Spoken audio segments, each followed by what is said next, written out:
Hello, friends. Come back with a new learning point, students. Now we shall continue the study of comparison in adjective, and we are now to the topic superlative degree. Friends, you have studied positive degree and comparative degree previously, and if still there is any confusion, you can remove that confusion here. So study the topic carefully with attention and note down in your notebook. Continue whatever you want to note. If you think you find something, that you should note down this.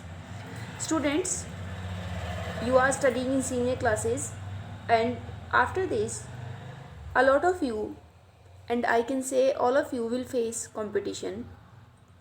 In competitions we have to face grammatical questions of English. That type of study also need a deep study of grammar. So be careful and learn the topic of superlative degree. Friends, in previous degree, pre-positive degree, we have used the pair of so and as. In comparative we have used then, and now we shall use article the. This is most important word which we shall use in superlative degree. You have to use this. In general conditions we have used sentence positive into comparative and comparative into positive, as he is not as rich as you, comparative you are richer than he.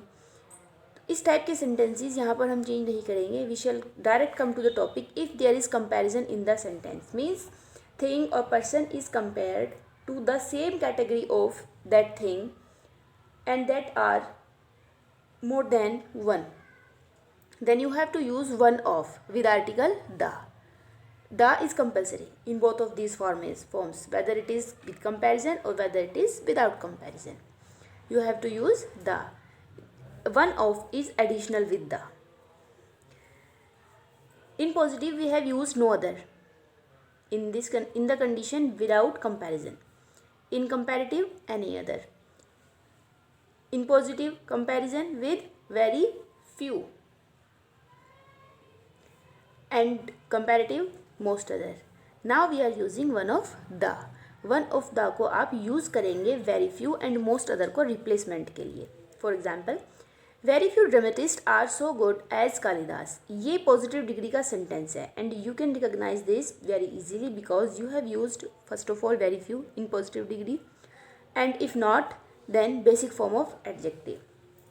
Very few, so, as and basic adjective, first form of adjective, positive adjective जिसको आप कहते हैं, उसको ये तीनों जो indications हैं वो पॉजिटिव डिग्री में यूज़ होते हैं. अब इस सेंटेंस को हम चेंज करते हैं सुपरलेटिव में, क्योंकि हम सुपरलेटिव ट्रांसफॉर्मेशन कर रहे हैं. Kalidas was very few given होगा तो आप कंपैरेटिव के लिए मोस्ट अदर और सुपरलेटिव के लिए वन ऑफ द ही लगाएंगे. देखिए, जब आप चेंज कर रहे हैं तो गिवन है वेरी फ्यू, पॉजिटिव डिग्री का सेंटेंस है. कंपैरेटिव में चेंज करेंगे मोस्ट अदर आ जाएगा, सुपरलेटिव में चेंज करेंगे वन ऑफ द आ जाएगा. अगर सेंटेंस वेरी फ्यू से डायरेक्ट सुपरलेटिव में जाएगा तो डायरेक्ट वन ऑफ द आएगा. सुपरलेटिव से डायरेक्ट कंपैरेटिव में नहीं जाकर आप पॉजिटिव में जाते हैं तो आप डायरेक्ट यूज़ करेंगे वेरी फ्यू. मीन्स सेंटेंस यहीं लाइन टू लाइन इंटरचेंज होंगे. ये सेंटेंस यहीं से यहीं घूमते रहेंगे. आपको सेंटेंस को घुमाना है, खुद नहीं घूम जाना है इसके साथ. अब आप देखेंगे Kalidas was one of the best dramatist, superlative. अब हम इस सेंटेंस को चेंज करें कंपैरेटिव या इसको करें, किसी को भी करें आप यहाँ से बनाइए. पहले Kalidas was one of the best dramatist, तो सुपरलेटिव क्या बनाएंगे आप, comparative. Kalidas was better than most other dramatist. Clear. इसके बाद हम इस सेंटेंस को छोड़ देते हैं, इसको बिल्कुल रिमूव कर दीजिए माइंड से. अब आप पॉजिटिव डिग्री पर आ जाइए. ये सेंटेंस है हमारे पास, very few dramatist are so good as Kalidas. हमें ये चेंज करना है सुपरलेटिव में. आप वेरी फ्यू को देखेंगे, अपनी टेबल पर आएंगे, वेरी फ्यू से ठीक सीधे चलेंगे हम, वन ऑफ द आता है तो सेंटेंस कहाँ पहुँच जाएगा, Kalidas was one of the. Very few से कंपैरेटिव तक चलेंगे, मोस्ट अदर आता है, सेंटेंस बन जाएगा Kalidas was better than most other dramatist.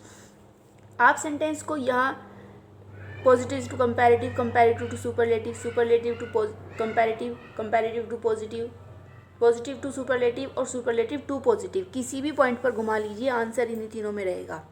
Sentence इन्हीं तीनों फॉर्मेट में चेंज होगा। पॉजिटिव से कंपैरेटिव सुपरलेटिव बनाएंगे आप तो आंसर ये आएगा। आप कंपैरेटिव से पॉजिटिव और सुपरलेटिव बनाएंगे तब भी आंसर ऐसे ही रहेंगे, और आप सुपरलेटिव से पॉजिटिव और कंपैरेटिव बनाएंगे तब भी सेंटेंस ऐसे ही रहेगा। ये आप एरो की हेल्प से समझ सकते हैं कि पॉजिटिव से सेंटेंस सुपरलेटिव में, सुपरलेटिव से कंपैरेटिव में, कंपैरेटिव से सुपरलेटिव में, और कंपैरेटिव से वापस पॉजिटिव में, यहीं पर सेंटेंस रिवर्स होता रहेगा।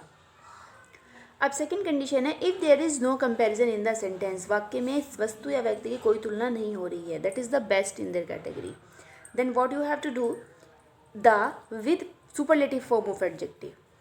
No other pet animal is as useful as the cow. Superlative, the cow is the most useful pet animal.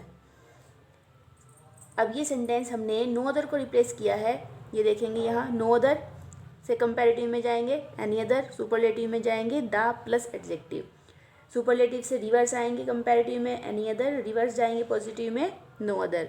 आप डायरेक्ट जाएंगे पॉजिटिव में नो अदर, डायरेक्ट जाते हैं पॉजिटिव से सुपरलेटिव में तो द प्लस एडजेक्टिव। ये आपको सिर्फ एक ये 2 लाइन माइंड में सेट करनी है, एनी हाउ इनको आप माइंड में सेट करेंगे। अब हम इसको देखेंगे कि जब ये सेंटेंस सुपरलेटिव में हो जाएगा तो ये क्या बन जाएगा, the cow is the most useful pet animal. इसी सेंटेंस को हम पॉजिटिव से सुपरलेटिव में लाए हैं, सुपरलेटिव से कंपैरेटिव में चेंज करेंगे, the cow is more useful than any other pet animal. यहीं पर सेंटेंस ऐसे ही रिवर्स होगा जैसे प्रीवियस सेंटेंस रिवर्स हुआ है, positive to superlative, superlative to comparative. यही 3 फॉर्मेट में आप सेंटेंस को घुमा सकते हैं, कितना भी आप इसको घुमा लीजिए आंसर यही रहेंगे। सुपरलेटिव से आप डायरेक्ट पॉजिटिव में जाएंगे नो अदर, कंपैरेटिव में आएंगे एनी अदर। आप कंपैरेटिव से डायरेक्ट पॉजिटिव में जाते हैं नो अदर, एनी अदर को रिप्लेस कर देंगे, और पॉजिटिव से डायरेक्ट कंपैरेटिव में आते हैं तो एनी अदर, वहाँ पर नो अदर को रिप्लेस कर देंगे। एक और बात स्टूडेंट्स, मैंने आपको बताया था कि जब भी मोर देन 2 सिलेबल सेंटेंस में होते हैं एडजेक्टिव के साथ तो हम मोस्ट या मोर का यूज़ करते हैं, लेकिन यहाँ पर आप ये देखो यूज़फुल में इतने सिलेबल नहीं है, लेकिन फिर भी हमने इसके साथ मोर या मोस्ट लगाया है। स्टूडेंट्स ऑलवेज ध्यान रखेंगे कि कोई भी एडजेक्टिव जिसकी एंडिंग फुल, लेस, आईएनजी जैसे बोरिंग, एड, सरप्राइज्ड इस तरह के वर्ड से हो तो उसके साथ हम ER और EST नहीं लगाते। उस कोई भी एडजेक्टिव जैसे यूज़फुल, लेस में hopeless, boring, surprised, shocked, tiring तो आप मोर टायरिंग लिखेंगे, tiring ER ED EST add नहीं करेंगे। इस तरह के एडजेक्टिव्स जो कि फुल, लेस, ING और ED से एंड हो उनमें हमें ऑलवेज मोर या मोस्ट लगाना है, ER और EST नहीं लगाएंगे, ये ध्यान रखेंगे। उनके सिलेबल से मतलब नहीं है आपको कि कितने सिलेबल का वर्ड है, आपको सिर्फ ये देखना है कि उसकी एंडिंग किस तरह से हो रही है। इस वर्ड्स को याद रखेंगे, इस सारे वर्क को अंडरस्टैंड करने की कोशिश करेंगे। आपको समझ आता है वेल एंड गुड, नहीं आ रहा है कोई भी प्रॉब्लम है तो आप मुझे वापस पूछेंगे और अपनी नोटबुक में नोट करेंगे। Okay students, have a good day.